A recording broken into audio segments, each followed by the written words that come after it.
ஓம் சாய்ராம், ஜெய் சாய்ராம். என் அன்பின் சாய் குடும்ப உறவுகளே, நீ என்னிடம் நன்றி சொல்லும் நாள் வரும் என்று நான் முன்பே உன்னிடம் சொல்லியிருந்தேன். அந்த நாளும் வரப்போகிறது.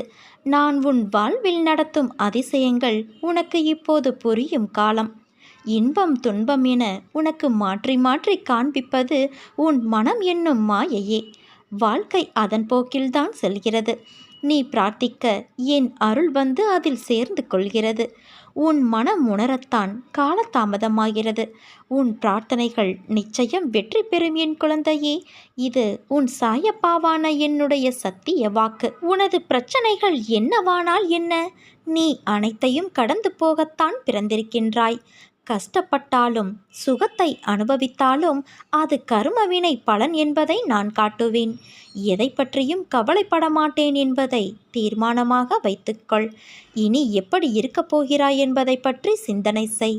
உன் ஏமாற்றமான சூழ்நிலைகளை மாற்றும் வழிகள் என்ன, நடைமுறை சாத்தியங்கள் என்ன என்பது பற்றி உன் உள்ளத்தில் நான் பேசும்போது கவனி. நீ ஆன்மா. உனக்கு சுகமோ துக்கமோ கிடையாது. அவை இந்த உடலுக்கு உரியது என்றாலும் நான் இந்த உடலைத்தான் கோவிலாக வைத்து அதில் வசிக்கின்றேன். அதனால் இன்று முதல் இந்த உடம்பு சார்ந்த விஷயத்தில் கவனம் செலுத்துவேன். உன் கஷ்டங்களுக்கு முடிவு கட்டுவேன்.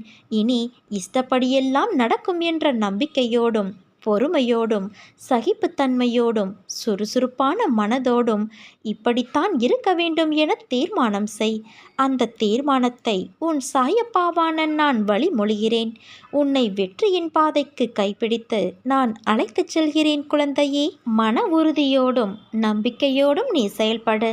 உன்னுடைய லட்சியம் இன்று கிடைக்காவிட்டால் நாளை கிடைக்கும் என்ற நம்பிக்கையோடு உன் கடமைகளை செய்.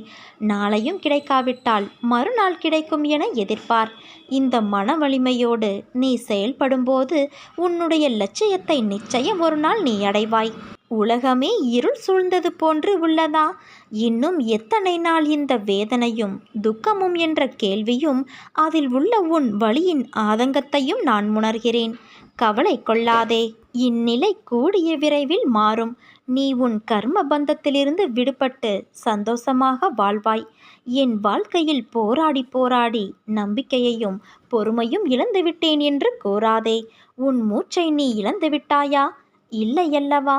உயிர் வாழ மூச்சு எவ்வளவு முக்கியமோ அதே போலத்தான் வாழ்க்கையில் வெற்றி பெற நம்பிக்கையும் பொறுமையும்.